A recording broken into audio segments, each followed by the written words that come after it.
All right, today we are doing chapter 12, the last chapter of Anthem. So, yay, we are almost done. It was when I read the first of the books I found in my house that I saw the word I. And when I understood this word, the book fell from my hands and I wept. I, who had never known tears. I wept in deliverance and in pity for all mankind.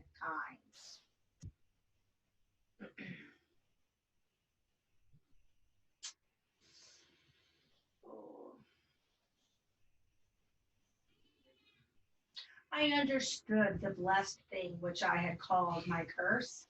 I understood why the best in me had been my sins and my transgressions, and why I had never felt guilt in my sins. I understood that centuries of chains and lashes will not kill the spirit of man, nor the sense of truth within him. I read many books for many days. Then I called the Golden One, and I told her what I had read and what I had learned. She looked at me, and the first words she spoke were, I love you. And I said, my dearest one, it is not proper for men to be without names. There was a time when each man had a name of his own to distinguish him from all other men. So let us choose our names. I have read of a man who lived many thousands of years ago, and of all the names in these books, his is the one I wish to bear. He took the light of the gods and brought it to men, and he taught men to be gods. And he suffered for his deed as all bearers of light must suffer. His name was Prometheus. It shall be your name, said the Golden One. And I have read of a goddess, I said, who was the mother of the earth and of all the gods. Her name was Gaia. Let this be your name, my Golden One, for you are to be the mother of a new kind of gods. It shall be my name, said the Golden One. Now I look ahead. My future is clear before me. The saint of the pyre I had seen in the future when he chose me as his heir of all the saints and all the martyrs who came before him and who died for the same cause, for the same word, no matter what name they gave to their cause and their truth. I shall live here in my own house. I shall take my food from the earth by the toil of my own hands. I shall learn many secrets from my books. Through the years ahead, I shall rebuild the achievements of the past and open the way to carry them further. The achievements which are open to me but closed forever to my brothers, for their minds are shackled to the weakest and dullest among them. I have learned that my power of the sky was known to men long ago. They call it electricity. It was the power which moved their greatest invention.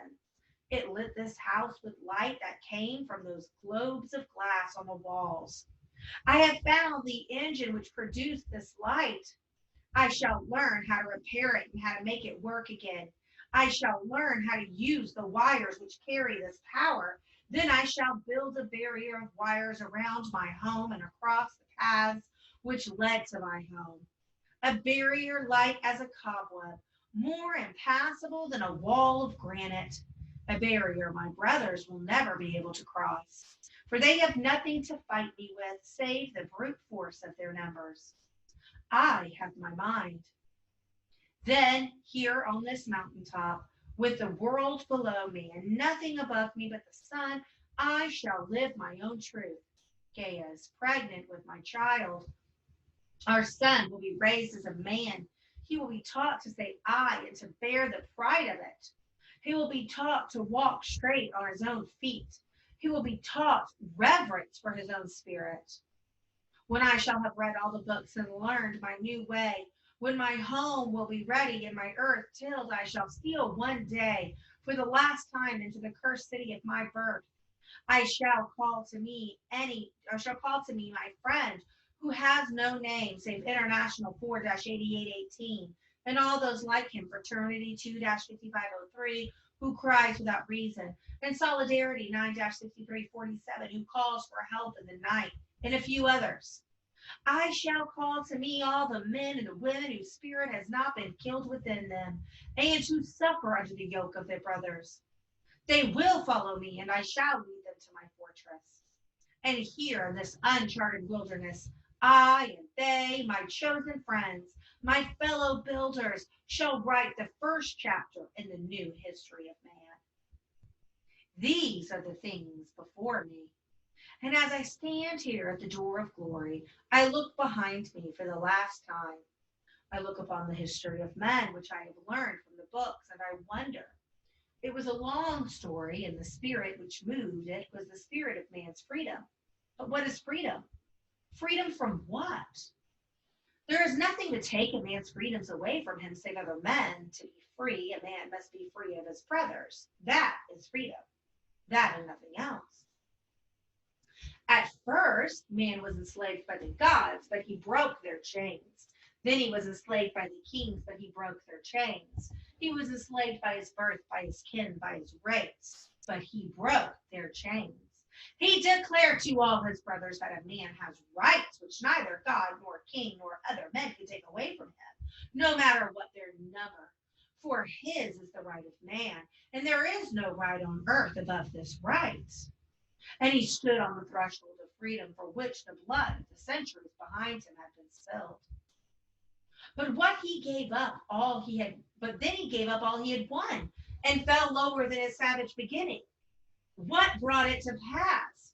What disaster took their reason away from men? What whip lashed them to their knees in shame and submission? The worship of the word we. When men accepted that worship, the structure of centuries collapsed about them. The structure of whose every being had come from the thought of some one man, each in his day, down the ages, from the depth of some one spirit. Such spirit has existed, but for its own sake. Those men who survived, those eager to obey, eager to live for one another, since they had nothing else to vindicate them, those men could neither carry on nor preserve what they had received. Thus did all thought, all science, all wisdom perish on earth. Thus did men with nothing to offer save their great numbers, lose the steel towers, the flying ships, the power wires, all the things they had not created and could never keep. Perhaps later some men have been born with the mind and the courage to recover things which were lost. Perhaps these men came before the councils of scholars. They were answered as I have been answered, and for the same reasons. But I still wonder how it was possible in those graceless years of transition, long ago, that men did not see whither they were going and went on in blindness and cowardice to their fate. I wonder for it is hard for me to conceive how men who knew the word I could give it up and not know what they had lost. But such had been the story. For I have lived in the city of the damned, and I know what horror men permitted to be brought upon them. Perhaps in those days there were a few among men, a few of clear sight and clean soul, who refused to surrender that word. What agony must have been theirs before that which they saw coming and could not stop. Perhaps they cried out in protest and in warning, had been paid no heed to their warning, and they, these few, fought a hopeless battle, and they perished with their banners smeared by their own blood. And they chose to perish, for they knew. To them I send my salute across the centuries, and my pity. Theirs is the banner in my hands, and I wish I had the power to tell them that the despair of their hearts was not to be final, and their night was not without hope. For the battle they lost can never be lost, for that which they died to save can never perish. Through all darkness, through all the shame of which men are capable, the spirit of man will remain alive on this earth. It may sleep, but it will awaken. It may wear chains, but it will break through. and man will go on. Man, not men. Here on this mountain, I and my sons and my chosen friends shall build our new land and our fort, and it will become as the heart of the earth, lost and hidden at first, but beating louder each day. And word of it will reach every corner of the earth, and the roads of the world will become as veins which will carry the best of the world's blood to my threshold. And all my brothers and the councils of my brothers will hear of it, but they will be impotent against me. And the day will come when I shall break free the chains of the earth and raise the cities of the enslaved. And my home will become the capital of the world where each man will be free to exist for his own sake. For the coming of that day shall I fight, I and my sons and my chosen friends, for the freedom of man, for his rights, for his life, for his honor. And here over the portals of my fort shall I cut in the stone the word which is to be my beacon and my banner, the word which will not die, should we all perish in battle, the word which can never die on this earth, for it is the heart of it and the meaning and the glory, the sacred word, ego.